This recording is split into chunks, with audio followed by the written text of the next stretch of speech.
Okay, one other resolution. One other resolution I made for 1989 is to let the band play more numbers on the show.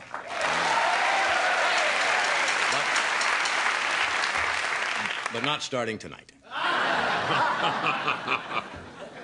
Jimmy Stewart is here. What can you say about this man? He's a marvelous actor, and he's just a marvelous person.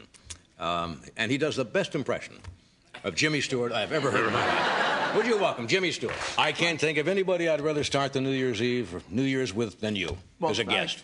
Good to see you. Johnny, I feel the same way. Yeah, Happy New Year. Did you make any resolutions? I was asking the audience, or did you give that up? I forgot. Did you ever used to make resolutions? Yeah. Yeah. Like what? Smoking cigarettes. You quit that? Yeah. And talking faster.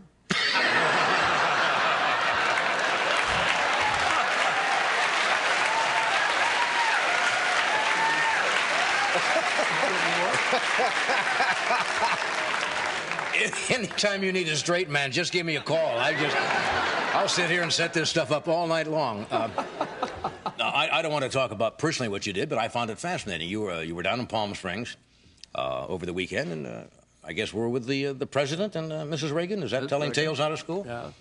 Are they happy to be coming back to California and leaving Washington, or did he mention it? He didn't say anything about it. Didn't say anything at all, huh? No, I didn't ask him. Yeah. Didn't he introduce you at some affair in Washington once with the wrong rank? You're a general in the Air Force, right? No. But he upped you, didn't he, once? Or by mistake called you a... No, I was out on tour with him, I think when he was running for governor, and he had a friend, an assistant that was with him, and the assistant came to me and said, Ronnie introduced you as a major general, and why didn't you correct him? I just said, well, it sounded so good. You're a brigadier general, and he upped you, right? Yeah. When did you first get interested in flying? Ed flies, and I'm a licensed pilot. We don't have your experience, of course. But when did you first get the bug to learn to fly? When I first came out here in 1935. Yeah. And I'd sort of been interested in flying since I was that high. And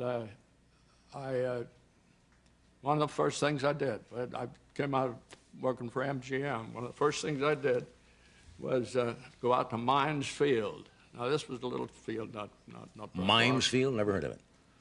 Well, it's LAX now. You're kidding.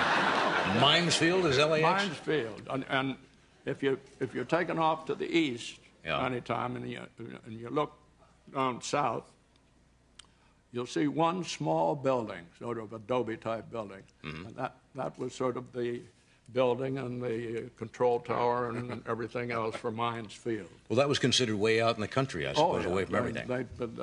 They grew asparagus and celery and stuff, and it was just a tarmac runway. Yeah. Almost 1,000 feet long, not quite. And the rabbits, they liked the celery too. So the place would, so when you were taking off, you not only had to sort of watch what you were doing, you had to watch so you wouldn't run into a rabbit. I can't see two pilot a rabbit at 10 o'clock. I mean, that makes no sense. Were this the days of what they call the barnstormers, where guys went around? I remember when I grew up in the Midwest, these guys would come out and put on air shows, and you could pay like $2 and go up for 20 minutes or something. And they'd put on air shows? That was a long time. That was after the First War. Yeah. And most of them there was an airplane that we built that they'd never, sort of a training airplane for the war, but never got into the war really, called the Jonny, Curtis Jonny. Yeah. And a lot of the flyers from the war bought these airplanes and barnstormed around. Yeah. They'd land.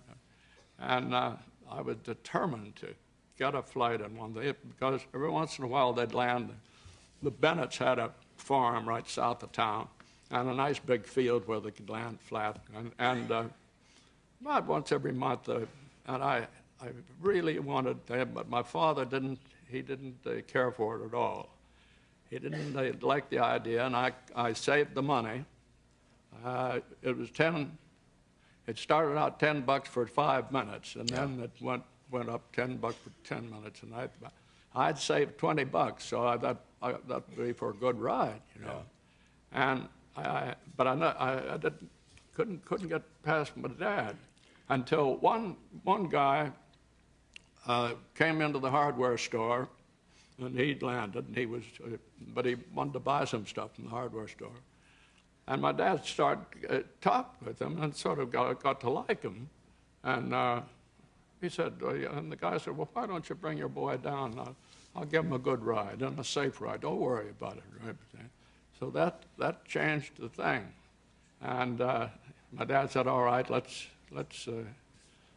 go. And I said, I have the money. You don't have to pay. And I thought he did something that was sort of I don't know how to explain it, but on the way down, we stopped and picked up the family doctor. On the way to the airport? On the way to the airport. Uh-huh. No, I don't know that.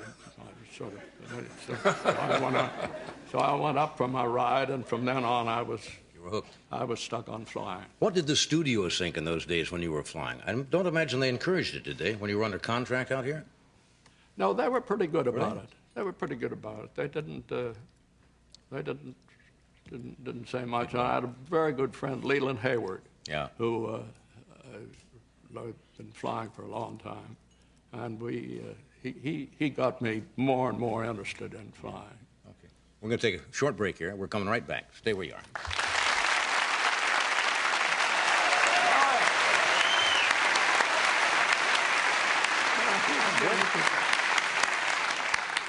Jim, don't you get the urge sometimes to grab your accordion and go over and play with the band?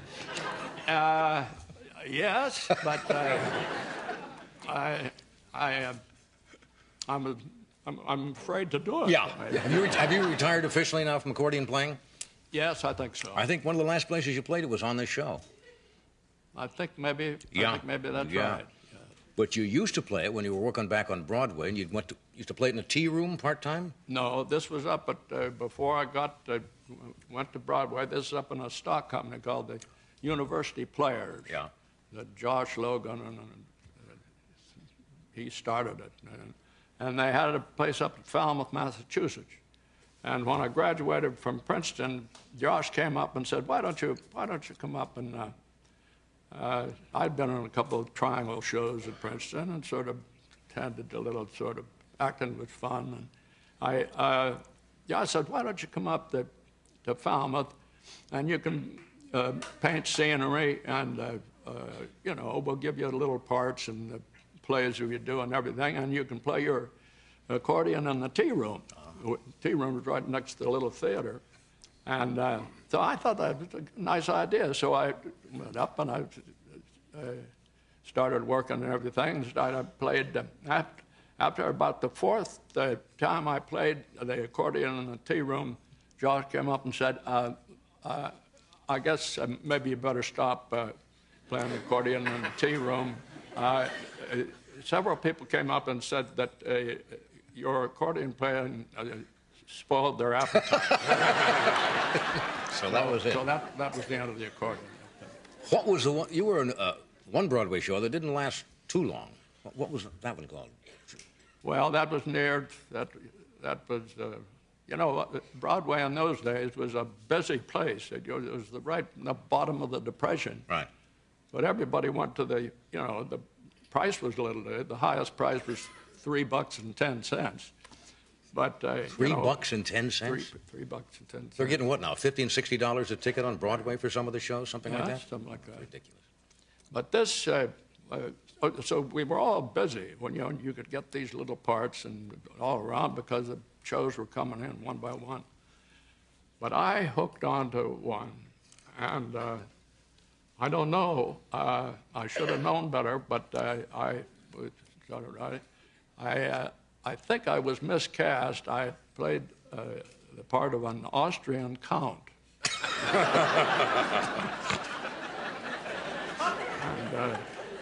Anyway, Austrian count? yeah. And things just didn't seem to go. The opening night, things that weren't going very well, but I had a scene in a room where there was a knock at the door, and a guy was to come in. We were having a big scene about something. And the cue came, and the door didn't open. And then I saw the knob turning. He couldn't get the door open. And I didn't know what to do, so I went over and talked on the telephone for a while, supposedly, but while he was getting it. But then he evidently got mad, and he started if he'd lift the door up, yeah. Well, he'd lift the whole back wall of the set. And when it came down, 3 pictures fell down. Then he finally got the door open and came in, but the door stayed open. So he had to go close it, and the door wouldn't close. And I went back to the telephone. I really didn't know what to do, and he finally got, and then finally they brought the curtain down, and we had the biggest applause. When it was over. Yeah. One night. Now that had to be almost 50 years ago.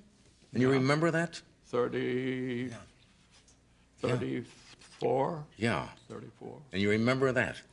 No. Do you remember any line at all, as you did as the Austrian count? Any line at all? I don't remember anything I did about the Austrian. Except the door. Yeah.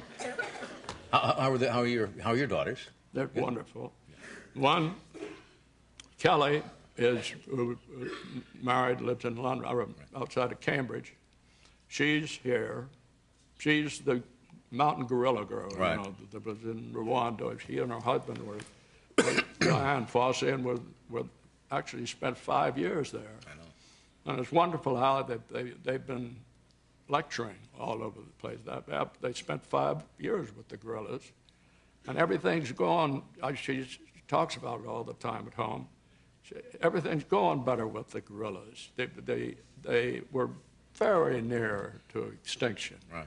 Nobody paid any attention to them. They poached them. People cut off their heads and their hands and put them as pictures above the mantle. And they're still poaching.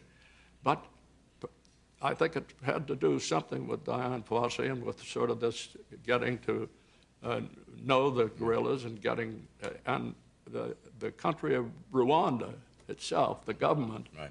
has started getting interested in, and they're now in favor of protecting the gorillas. That's good. And the whole gorilla population has increased in the last 2-3 years. It's amazing what a few people can do if they get the word out. Yeah, yeah. And they've cut out the poachers. They really get them, and the poaching is just almost stopped, and it's a wonderful thing. Yeah. But Kelly's been here, and she visited her brother, and going to visit her sister up in San Francisco. Then the whole bunch of them are going skiing. Well, that's great. A wonderful time. I thank you for coming again tonight. You always make this a special night when you show up. Well, I look forward to it every night. Anytime you want to kill some time, come over and see us, will you? I will. Thank you, Jimmy. Johnny. Happy New Year.